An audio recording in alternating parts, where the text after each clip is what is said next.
अस्सलाम वालेकुम मोहतरम ज़यीफ़ुर रहमान, आपका खादिम आपके सामने हाजिर है और ख़ुसूसी तौर पर अल्लाह की रज़ा के लिए मैं यहाँ जहाज़ भाई के हुक्म से मौजूद हूँ। अमूमन मैं वीडियोस नहीं करता, लेकिन बाहर चूँकि जहाज़ भाई का हुक्म था तो मैं आज यहाँ पर एक वीडियो बना रहा हूँ जिसमें एहराम बांधने का तरीक़ाकार जो है वो हम डिस्कस करेंगे। तो बात वही है कि माशाल्लाह आप लोग सब हज की माशाल्लाह तैयारी में लगे हुए हैं और कितना खूबसूरत शेर है कि इजाज़त हो तो आके उनमें शामिल मैं भी हो जाऊँ। सुना है कल तेरे दर पे हुजूम आशिक़ा होगा। तो आप खुशकिस्मत तरीन लोग हैं जिनको अल्लाह की तरफ से चुना गया है, वो माशाल्लाह हज के सफ़र पर जा रहे हैं। हमें अपनी दुआ में स्पेशली याद रखिएगा। तो आइए ज़रा अपने सेगमेंट की तरफ चलते हैं जिसमें एहराम बांधने का तरीक़ाकार जो है उस पर हम बात करते हैं। सबसे पहले देखिए, ये टोपी जो है इसको मैंने उतार दी, क्योंकि ज़ाहिर सी बात है हालत एहराम में आपने इस टोपी को इस्तेमाल नहीं करना। अगर तो आप नियत कर लेंगे तो फिर आप टोपी इस्तेमाल नहीं करेंगे। आइए तो फिर मैं अब सबसे पहले नीचे की चादर बांधता हूँ एहराम की, तो आपको अंदाज़ा हो। देखिए ये चादर की ये एहराम की चादर है। बेसिकली याद रखिएगा ये एहराम की चादर है, एहराम नहीं है। एहराम तो उस कैफियत का नाम है जो आप नियत के बाद आप पे तारी हो जाती है, ठीक है। तो अब ये एहराम की चादर देखिए। सबसे पहले बांधने से पहले 1 मिनट पहले आपसे एक बात कर लूँ कि जब हम नमाज पढ़ते हैं तो हम अपने हाथों को अल्लाह अकबर करके किसे बांधते हैं भाई? ऐसे। ये उल्टा हाथ हमारा यूँ आता है और सीधा हाथ इसके ऊपर यूँ आता है। अगर छोटा बच्चा यूँ हाथ रखते तो हम उसके हाथ को हिला के कहते नहीं बेटा इस हाथ को, यानी उल्टे हाथ को नीचे लाओ और सीधे हाथ को ऊपर लाओ। तो ये हमारा तरीक़ेकार है। इसी तरीके पर हम एहराम बांधने की कोशिश करते हैं। ज़रा देखिए एहराम की चादर कैसे बांधेंगे। पहले निचली चादर, जिसको हम तहबंद भी कहते हैं, जिसको हम धोती भी कह सकते हैं, जिसको हम लुंगी भी कह सकते हैं। इसके अलावा हो सकता है आपकी ज़बान में इसके लिए कोई और लफ्ज़ इस्तेमाल होता हो। तो सबसे पहले देखिए मैंने इस चादर को लिया और इस चादर को अपने पीछे से गुजारने के बाद मैं कुछ इस तरह से ले आया कि ये वाला सिरा जो मेरे उल्टे हाथ में है इसको मैं अपने दाएं हाथ की तरफ लेके जा रहा हूँ बगल के हिस्से में। इसको मैं बगल में ले आया और देखिए इसको मैंने अपनी बगल में यहाँ दाब लिया इस जगह पर, ठीक है। ये बगल में दब गया और मैंने इसको खींच कर थोड़ा सा रखा हुआ है। और बिल्कुल मेरा एहराम मेरे साइज़ की यानी मेरी हाइट के हिसाब से बहुत छोटा नहीं होना चाहिए, बहुत बड़ा नहीं होना चाहिए। उसकी वजह भी आपको समझ में आ जाएगी 2 मिनट के अंदर। अब यहाँ रख के मैंने इसको दबाया और इस वाले पल्लू को जो कि मेरे सीधे हाथ की तरफ से आ रहा उल्टे हाथ में लेकर यहाँ तक ले आया, यानी अपने सीने के इस एंड या एक्सट्रीम पोजीशन पर। यहाँ से मैं इस तेल को दोबारा वापस लेकर आता हूँ सीधे हाथ पर, ये लेकर आ गया। और यहाँ से मैं दोबारा इसको उल्टे हाथ पे लेकर जा रहा हूँ और देखिए मैं ये लेकर आ गया। इसका मतलब है कि मेरे सामने अगर आप देखें नीचे तक, तो नीचे तक अगर आप देखें तो 3 तह बनती हैं। अब इन 3 तह को आप मेरे हाथ को कर रहा हूँ, देखिए इस उंगली से मैंने पहले इसको एक दफ़ा फोल्ड किया, ठीक है। एक फोल्ड हो गया, दूसरा फोल्ड किया। जब दूसरा फोल्ड करता हूँ तो एहराम खुद ब खुद ऊपर उठता है। अगर तो मैं थोड़ा सा मेरे लिए लगता है मुझे कि एहराम ज़्यादा लंबा है तो मैं 3 दफ़ा फोल्ड कर लूँगा। अभी 3 दफ़ा फोल्ड करने के बाद यहाँ जहाँ मैंने उंगली रखी हुई है मेरी नाफ या ठुंडी जिसे आप कहते हैं वो है। तो देखिए ये नाफ जो है ये इस एहराम के अंदर छुप गई है। अगर ये बाहर रहेगी तो फिर ये आपका सत्र औरत जो है वो खुला रहेगा। तो ये ठुंडी जो है ये एहराम के अंदर होनी चाहिए। अब ये एहराम बन गया। आप देखें इस चादर से एहराम से आपकी सतरपोशी बहुत अच्छी होगी। और आप देखिए आपके टखनों की तक, बल्कि टखनों से थोड़ा सा ऊंचा ही ये एहराम है। तो ये नीचे की चादर आपकी बन गई फर्स्ट क्लास। इसमें अब किसी किस्म का कोई मसला नहीं है, ये आराम से खुल भी नहीं सकती। तो ये नीचे की चादर आपने बांध ली। इसको बार बार देखिएगा वीडियो को, आपको समझ में आएगी बात। अब आइए जरा ऊपर की चादर की तरफ। ये चादर मेरे पास मौजूद है और इसको भी मैं बिल्कुल इसी तरह से बांधूंगा जैसे अभी आपसे बात हुई थी, यानी कि मैंने इसको ऊपर ओढ़ा और ओढ़ने के बाद ये वाला सिरा जो है यानी मेरे उल्टे हाथ में जो सिरा है इसको मैं अपनी तरफ से बता रहा हूँ आपको। आप वो तरीका भी इस्तेमाल कर सकते हैं। आप यहाँ उड़स लीजिए इस जगह पर, यहाँ पर आप इसको थोड़ा सा उड़स लीजिए, फंस जाएगा हिस्सा। और ये जो आपके सीधे हाथ का हिस्सा है इसको आप इस तरह से लेकर यूं पीछे कंधे पर डाल देंगे और ये लीजिए जनाब आपने एहराम की चादर पहन ली। अगर आपको ये तरीका समझ में आता है तो वेरी गुड, नहीं तो आप ये भी कर सकते हैं कि इस सिरे को आप यहाँ ना रखिए, आप इस सिरे को उठाइए और यहाँ अपनी गर्दन की तरफ पहले ले आइए इस तरह से, और उसके बाद इस चादर को डाल लीजिए।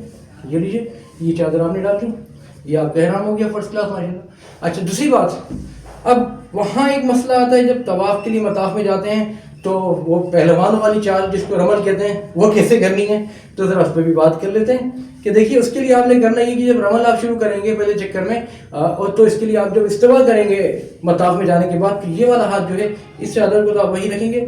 इस्तेमाल के लिए आप इस हाथ को बाहर निकाल लेंगे, क्योंकि 7 चक्करों में जब तक आप मताफ में आपको इस्तेमाल करना है, यानी कि आपको ये हाथ खुला रखना है। ये आपने चादर ली नीचे से निकालने के बाद, बगल के नीचे से निकालने के बाद सीधे हाथ की तरफ से, और ये आपने इसको अपने उल्टे हाथ पर या बाएं शाने पे डाल दिया। ये लीजिए जनाब इस्तेमाल हो गया। तो अब अगर आप करेंगे तो फिर आपको कोई इशू नहीं आएगा इंशाल्लाह। ये आपका हाथ खुला हुआ है। अब जब आप मताफ में होंगे تو 3 چکر جو آپ نے رمل کے لگانے ہیں ذرا ان کو دیکھ لیجیے. آپ کو پہلوانوں والی چال چلنی، بھاگنا نہیں ہے، دوڑنا نہیں ہے، بلکہ کچھ اکڑ کر اور ایک یہ ایسے چلنا ہے آپ کو. یہ نہیں کہ جہاں ایسے بھاگنے شروع ہو گئے یا لمبے لمبے قدم لیتے ہوئے نکل گئے اپنی خواتین سے آگے. بہت وقار کے ساتھ. پہلوان کبھی میدان چھوڑ کر نہیں بھاگتا، وہ تو بڑے سکون کے ساتھ اپنے کام کر رہا ہوتا ہے. تو آپ آرام سے ایسے کر کے ایسے چلیں گے جیسے پہلوان کسی چال آپ چلتے جائیں گے. دوسری بات جو اسی موقع کی وساطت سے میں بتاتا چلوں کہ عموماً حجر اسود کی جب بات ہوتی ہے کہ اس کو کیسے اپنے استعمال کرنا دور سے، تو فرض کر لیجیے حجر اسود اس جگہ پر ہے تو میں اپنے دونوں ہاتھ یہاں رکھتا ہوں. اب یہ میں نے ہاتھ رکھ دیا، جیسے جیسے پیچھے ہوتا جائے گا تو میرے ہاتھ کی ہتھیلیاں دیکھیں اسی کے ساتھ پیچھے چل رہی ہیں. تو حجر اسود آپ کی ان ہتھیلیوں کے سامنے ہونا چاہیے. اگر تو یہاں ہے تو یوں رکھیے، اگر کوئی چھوٹا بچہ ہے مینس تو پھر obviously تھوڑا سا یوں اٹھائے گا اپنا ہاتھ اس طرح سے. تو اگر آپ فرسٹ فلور پر ہیں تو آپ کیسے کریں گے؟ ایسے کریں گے یا ایسے کریں گے؟ کیونکہ یہاں تو آپ کے سامنے کعبہ نہیں ہوگا فرسٹ فلور پر.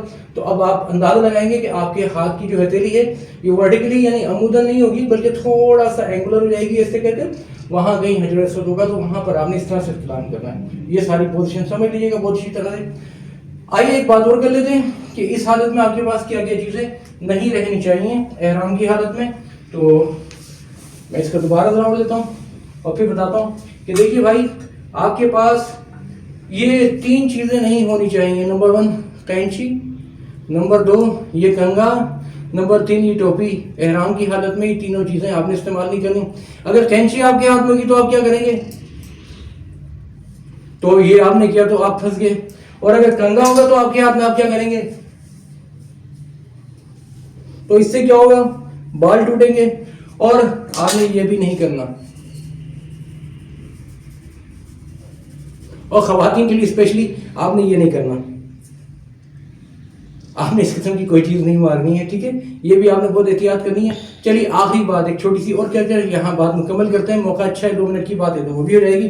اور وہ بات یہ ہے کہ جناب یہ ٹخنا کیا ہوتا ہے. تو ذرا آپ دیکھیے، اس کو میں فوکس کرنے کی کوشش کر رہا ہوں آپ کے لیے.